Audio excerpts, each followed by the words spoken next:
ഇപ്പോൾ ആനയ്ക്ക് പുറമെ കാട്ടുപോത്തും മലപ്പുറത്ത് അല്ലേ? മലപ്പുറത്ത് എടക്കര ടൗണിലാണ് കാട്ടുപോത്ത് ഇറങ്ങിയത്. കാട്ടുപോത്തിനെ വനമുദ്യോഗസ്ഥരും നാട്ടുകാരും ചേർന്ന് ടൗണിൽ നിന്ന് ഓടിച്ച് സ്വകാര്യ ഭൂമിയിൽ നിന്ന് വനത്തിലേക്ക് കയറ്റാനുള്ള ശ്രമം തുടരുന്നു.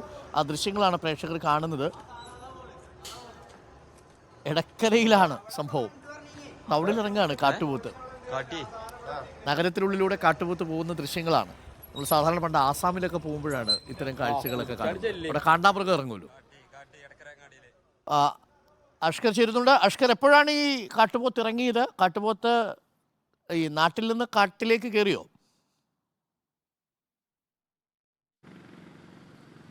അരുൺ, ഇന്ന് പുലർച്ചെ 5 മണിയോടെയാണ് ഇത്തരത്തിൽ എടക്കര ടൗണിൽ കാട്ടുപോത്ത് ഇറങ്ങുന്ന ഒരു സംഭവം ഉണ്ടായത്. കഴിഞ്ഞ ദിവസം നിലമ്പൂർ രാമൻകുത്തിലും അതുപോലെ തന്നെ മമ്പാട് വടപുറത്തും രണ്ടിടങ്ങളിൽ ഇത്തരത്തിൽ കാട്ടുപോത്തിൻ്റെ സാന്നിധ്യം ഉണ്ടായിരുന്നു. അവിടെ നിന്നൊക്കെ നാട്ടുകാർ ചേർന്നതിന് ഓടിക്കുന്ന ഒരു സാഹചര്യം ഉണ്ടായിരുന്നു. തൊട്ട് പിന്നാലെയാണ് ഇന്ന് പുലർച്ചെ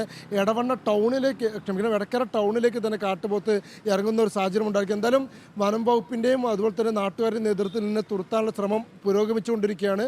വനമേഖലയുടെ അടുത്തേക്ക് എത്തിയിട്ടുണ്ട്. അഥവാ എടക്കര മാമാങ്കര മാധ്യ ഭാഗത്ത് വനമേഖലയുടെ ഏകദേശം 100 മീറ്റർ അകലയിലേക്ക് ഇപ്പോൾ ഈ കാട്ടുപോത്ത് എത്തിയിട്ടുണ്ട്. അല്പസമയത്തിനകം തന്നെ ഇതിനെ വനത്തിലേക്ക് കയറ്റിവിടാനാകും എന്നാണ് ഇപ്പോൾ പ്രതീക്ഷിക്കുന്നത്.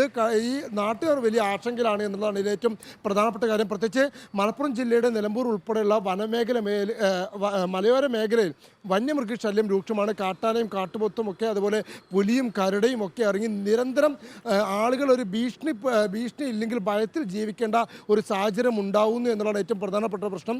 ഇന്ന് ഇറങ്ങിയത് എടക്കര ടൗൺ എന്ന് പറയുന്ന വലിയ ജനവാസ മേഖലയാണ്. അത് ഏറെ സമയം എടക്കര ബസ് സ്റ്റാൻഡിന് മുമ്പിലൂടെയും പെട്രോൾ പമ്പിന് മുമ്പിലൂടെയൊക്കെ ഏറെ സമയം ചെലവഴിച്ചതിന് ശേഷമാണ് പിന്നീട് അത് മറുഭാഗത്തേക്ക് പോകുന്നത്. ചാലിയാർ പുഴ കടന്നാണ് വനമേഖലയിൽ നിന്നിറങ്ങി കുറുക്കം പുഴയും ചാലിയാർ പുഴയും കടന്നുകൊണ്ടാണ് ഇത്തരത്തിൽ ഈ കാട്ടുപോത്തൊക്കെ ഈ ജനവാസ മേഖലയിലേക്ക് എത്തുന്നു എന്നുള്ളതാണ്.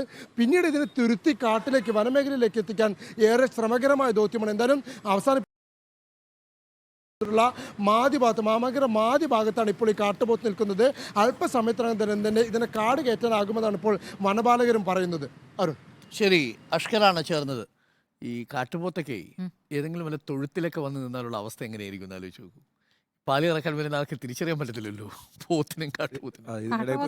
ഇതിനിടയ്ക്ക് പോയി നിന്നാൽ അല്ല മനസ്സിലായി. രാവിലെ 5 മണിക്കല്ലേ ഇത് രാവിലെ വന്ന് ഈ ഇടക്കരയിൽ ഇറങ്ങുന്നത്. രാവിലെ ആൾക്കാർക്ക് അറിയില്ലല്ലോ. സാധാരണ പോത്താണെന്ന് വിചാരിച്ചില്ലേ നിൽക്കുക. പക്ഷേ കാട്ടുപോത്തല്ലേ, പെട്ടെന്ന് തിരിച്ചറിയില്ലല്ലോ.